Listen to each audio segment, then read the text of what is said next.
दिल्ली के आनंद विहार से गुवाहाटी को जाने वाली ट्रेन नॉर्थ ईस्ट एक्सप्रेस, जो इस समय काफ़ी यूट्यूब पे और गूगल पे सर्च किया जा रहा है, उसका मेन वजह यह है कि ये ट्रेन जो है बिहार के बक्सर के रघुनाथपुर में दुर्घटनाग्रस्त हुई थी।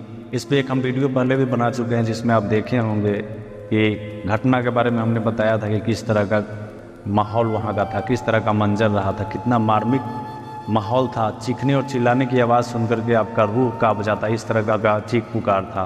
और उस घटना जो है इस समय हुआ जिस समय कुछ लोग खाना खा रहे होंगे या कुछ लोग आराम कर रहे होंगे। उस समय उनको पता भी नहीं होगा कि इस तरह का घटना मेरे साथ होने वाला है। वह इसी घटना का एक चश्मदीद गवाह जिनका परिवार गुजर गया, एक दीपक भंडारी नाम के आदमी, जो दिल्ली के आनंद विहार से चल करके न्यू एनजेपी को जाने के लिए उस ट्रेन में बैठते हैं। उनका बोगी होता है 3AC का B7, जिसमें वो सफ़र कर रहे थे। साथ में अपने बीवी और 8 साल की बेटी को लेकर के सफ़र कर रहे थे।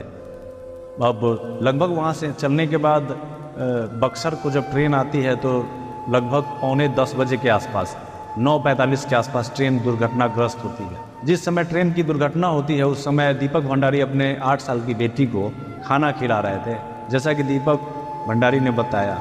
अब खाना खिलाते वक्त ही ट्रेन का हादसा होता है और उसके बाद दीपक बेहोश हो जाते हैं।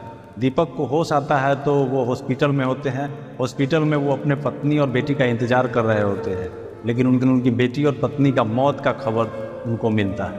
अब दीपक के सामने उनकी बेटी और पत्नी का मौत हो जाता है और देखते देखते उनका परिवार जो है सो एक रात में गुजर जाता है।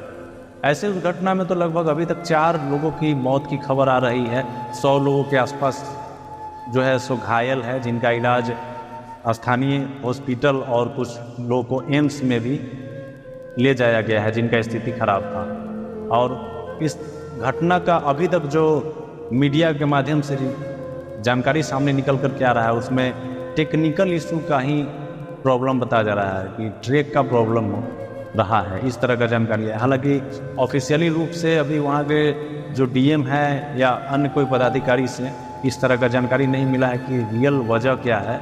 लेकिन अभी तक जो मीडिया से खबर आ रही है, जैसे हम भी न्यूज़ चैनल देख रहे हैं, आप भी देख रहे हैं, तो वहाँ से जानकारी निकल करके आ रही है कि इसका मेन वजह अभी तक ट्रैक के गड़बड़ी की वजह से ही ये ट्रेन डिरेल हुआ है, एक्सीडेंट हुआ है। अब ऐसा नहीं है कि बिहार में ये प्रथम ट्रेन हादसा हुआ है, इससे पहले भी कई सारे हादसा हुआ है जिसमें काफ़ी लोग की जाने गई हैं। बिहार में सबसे प्रथम ट्रेन जो हादसा हुई थी वो 6 जून 1981 को बिहार के सहरसा जिले में हुई थी, जिसमें लगभग 9 बोगी जो है पैसेंजर ट्रेन का पानी में समा गई थी, जिसमें लगभग 300 लोगों की मरने की पुष्टि हुई थी। इसके बाद 10 सितंबर 2002 को राजधानी एक्सप्रेस बिहार के रफीगंज के आसपास दुर्घटनाग्रस्त हुई थी, जिसमें 100 लोगों के मरने की खबर आई थी। फिर उसके बाद 8 अप्रैल 2014 को राजधानी एक्सप्रेस के चपेट में आने से लगभग 37 श्रद्धालुओं की मौत हो गई थी और 25 लोग घायल हुए थे।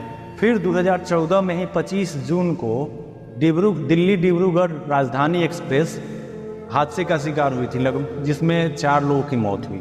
फिर 3 फरवरी 2019 को सीमांचल एक्सप्रेस हाजीपुर के आसपास डिरेल हो गई, जिसमें लगभग 9 लोगों की मरने की खबर आई। तो हम समझ रहे हैं कि लगभग जो भी घटनाएं ट्रेन की हुई है वो सब हम आपको जानकारी दिए, लेकिन इन जानकारियों के माध्यम से हम ये कहना चाह रहे थे कि घटनाएं तो रुक नहीं सकती है, घटनाएं होगी नेचुरली या टेक्निकली। टेक्निक जितना डेवलप कर रहा है उसी हिसाब से घटनाएं भी हो रही है।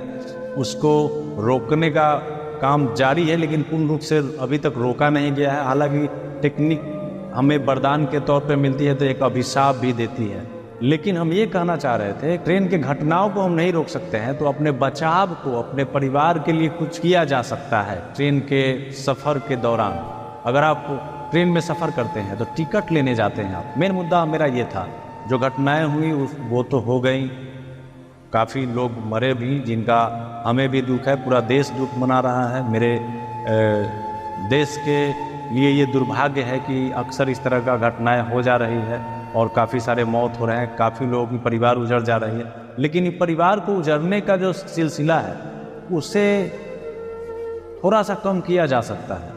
अगर आप टिकट कटा रहे हैं, चाहे वो IRCT के साइट से हो या किसी भी ऐप से हो, वहाँ पे लगभग 35 पैसे की चार्ज लगती है। उस चार्ज को पे करने के बाद जो सफ़र करने वाले लोग हैं उनका 10 लाख का इंश्योरेंस हो जाता है।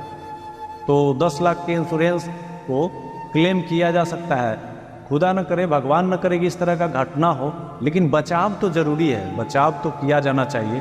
तो हम यही कहना चाह रहे हैं कि जब भी आप सफ़र करें, जब भी आप किसी ट्रेन से सफ़र कर रहे हैं, तो इस पे ज़रूर ध्यान दें कि 35 पैसे वहाँ नीचे टिकट की जब कटेंगे तो वहाँ पे इंक्लूड सरप्लस करना होता है। 35 पैसे के आसपास उसको पे करेंगे अपने टिकट के पेमेंट के साथ, तो 10 लाख का इंश्योरेंस होता है। और इसमें यह है कि आप घटना के 4 महीने बाद भी क्लेम का पैसा मिलता है। तो अगले बार से ध्यान देंगे आप लोग कि जब भी टिकट लें तो 35 पैसे के आसपास का जो चार्ज है इंश्योरेंस के लिए सफ़र के दौरान, तो इसको ज़रूर लें, इसको निश्चित तौर पे लें, जिससे गुजरने वाले या मरने वाले तो चले जाएंगे, लेकिन उनके परिवार के लिए एक सहारा के रूप में 10 लाख रुपए